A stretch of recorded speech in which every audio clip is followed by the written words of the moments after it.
Welcome, everybody. It's the Fourfold View podcast. We're a podcast dedicated to doing commentaries on books.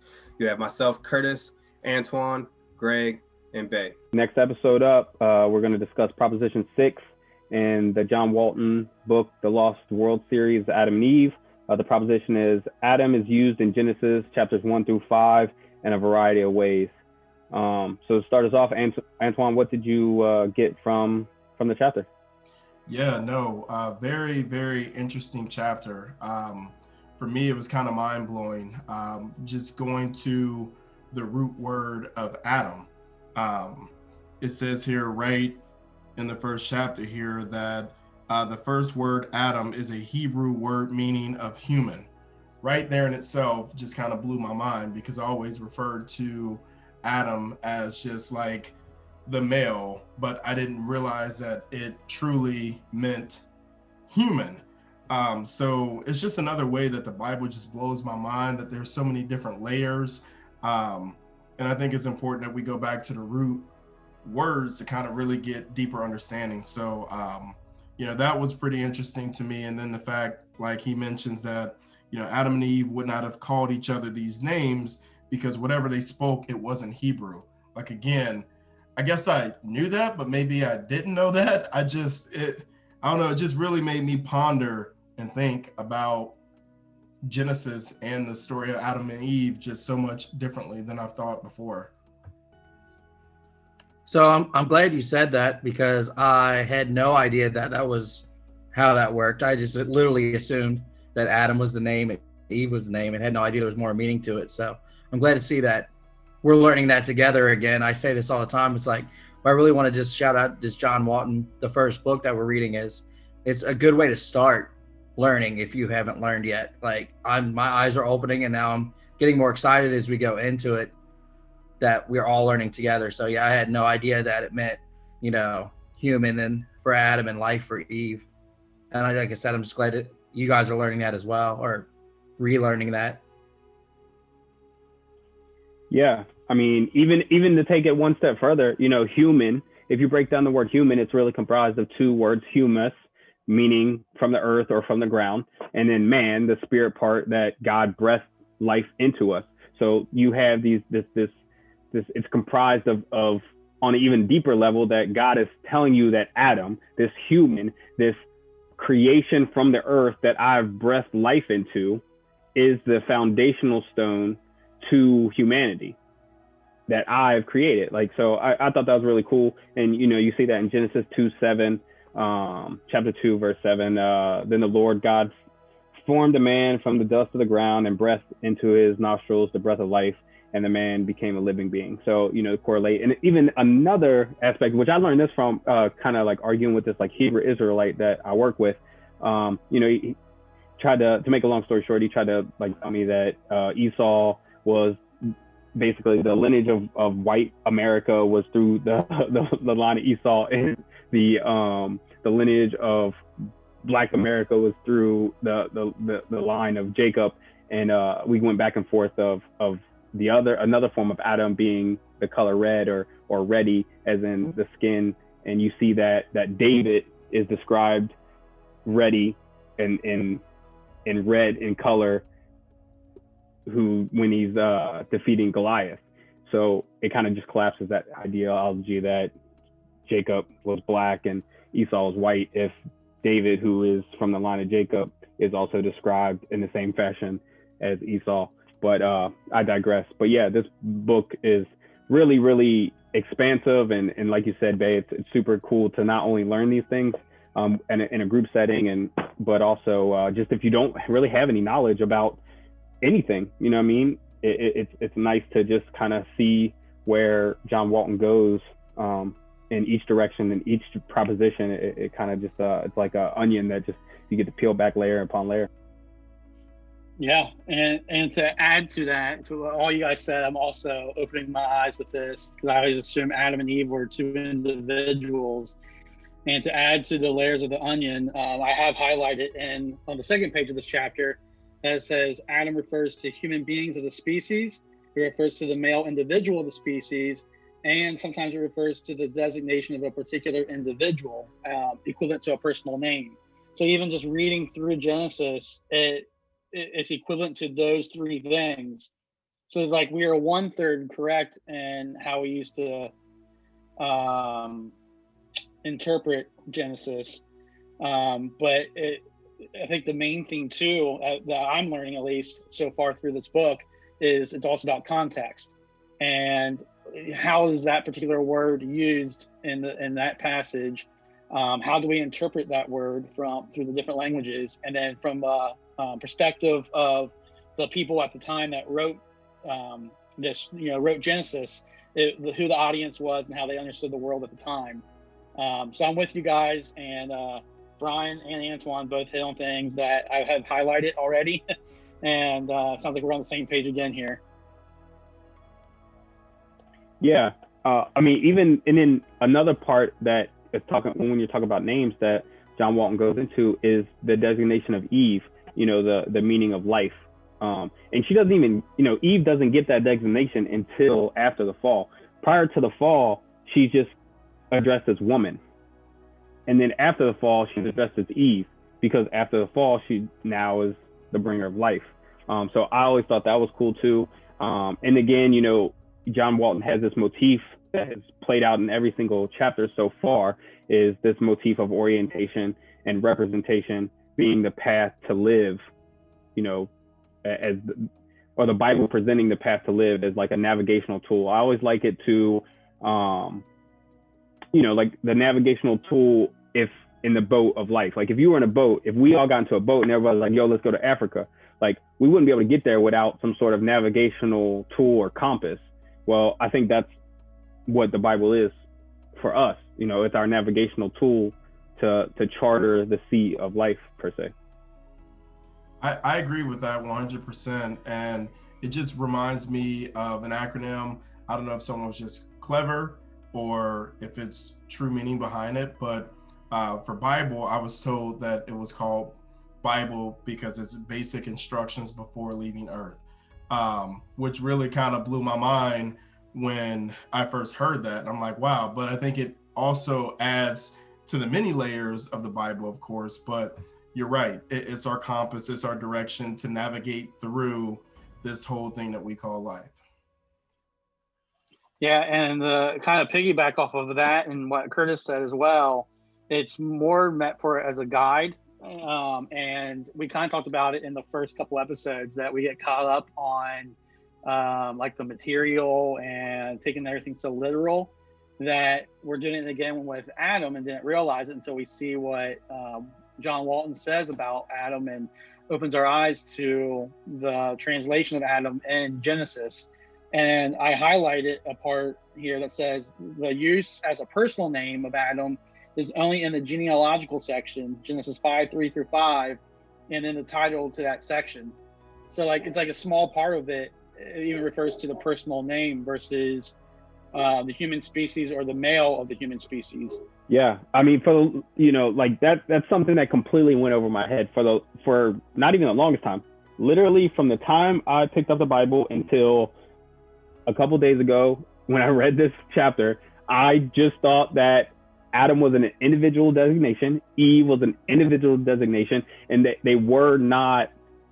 It was not the representation of the human species. I didn't like, and it's all brand new information, and I don't even know what to do with that. Like, I don't know how that. I just don't even know. Like, I'm still trying to process and sift through that information on how to then read Genesis again through the lens of Adam being a representation of humanity and not necessarily an individual person that is responsible for all these things. And even there's another part that I highlighted that I listened to a sermon one time, and like it was kind of wild, and I couldn't dispute it. Like there was this pastor, he was basically saying that the first creation was a hermaphrodite, and it was this creation of man and woman together, and then until God split that by creating the woman, that was the first creation. And I was just like, that cannot be real. Like but it was, like he goes, the pastor went into how Adam and Eve both heard, God tell them not to eat from the fruit of the knowledge of good and evil, because they were both present, because he made, neither female nor male. And I was like, I just couldn't wrap my head around accepting this, but I also couldn't dispute it. But, John Walton makes it very clear that the designation of the Adam being the human race, and when it was created, was both men and women. It makes that argument very flawed now, which, does kind of make me a little happy, because I was like, that's a wild, I mean, I think out of the box, but that was a little wild for me. I was going to say, one thing I highlighted was basically says the profile of Adam is more complex rather than straightforward, which I kind of take from it. We need to be more open-minded going into it. Like, I've always been a very literal person, like I've said in previous episodes, where, I'm almost too, not scientific, but too literal about it, where I'm like, I can't be open-minded enough to believe what the Bible or the scripture says. And this book's really helping me open my mind to, okay, so you don't have to just look at it, it's right or wrong. There's a lot that goes into it, a lot sewn into it, a lot of threads to unravel, if you will. So that's just one thing I've noticed, is just being open-minded in general is going to help you understand and move forward with your walk with God. Yeah. But the one thing that I'm hoping to ask you guys, and hopefully get a little help with, is John Walton continuously notes that Adam is a designation of the archetype of humanity, right? Like the perfect being and the perfect way to be. And that's how the human race starts. So I have two questions that I want to present to you guys. And if you like, I don't know, because like I said, this is all brand new information. I'm still trying to wrap my head around it. And, like I said last week, like, I think I've just gotten to the ceiling of my knowledge, because I don't really know what to do with two things. A, is what does the role of the first sin, the eating of the tree, actually, like, what role does that play in this story if humanity is or if Adam and Eve, or just Adam, is a representation of the human race, and not and the first sin isn't necessarily from an individualistic standpoint. And then two, if Adam is the representation of humanity, then who actually ate the tree? Was Adam and Eve just two individuals plucked out and put on a pedestal, and to allow people to have a archetype to look to, a perfect being to look to emulate, or because these stories are, there's an oral tradition that goes back hundreds, thousands of years, tens of thousands of years prior to Hebrew being created. I mean, so I just don't know what to do with that. I didn't know if you guys had an insight or an opinion on what you do with those two questions, with the first, what role does the first sin play, and two, who actually ate the fruit? So for me, and just me thinking kind of off the top of my head with that, is that, so Adam, used that as the name, was put on the earth, and he was this perfect being because he hadn't sinned yet, i.e. when we're born from our mothers, we have not yet sinned. But then eating the apple shows how quickly we sin, how quickly we make that mistake and go down the wrong road. And then what do we do after that to correct our sin and learn from our sins going forward? And I mean, it's just something that kind of popped in my head as you were talking. And that's my opinion on it, is just that the first being was the perfect baby, because you come out not sinning. But then as soon as you start learning how to do things, you find a way to sin. I mean, yeah, I guess to go off of what you're saying, it's like when they ate of the tree of knowledge, all of a sudden they just had this, I guess, I don't know, we can call knowledge sin, of like doing wrong, so to speak. But that's really layered and deep question, Curtis, and I don't know what to do with that either, truthfully. I mean, part of me is trying to remember things that I've learned, like in Sunday school growing up, but now I'm questioning everything that I was taught. Not that I was taught incorrectly on purpose, but I don't think traditionally people have looked at the root of the words, like the fact who ate the apple. Like if Adam represents human, then who did it? Like I've always thought of it completely different, but I don't know. I'm really curious to know if anybody in the comments has anything for that. I'm also with you guys. I don't really know what to do with it because it's new to me, opening my eyes, and I always just thought it was two people, Adam and Eve. But off the top of my head, the way I interpret it, or the way I try to think about it, is Adam represents the human race.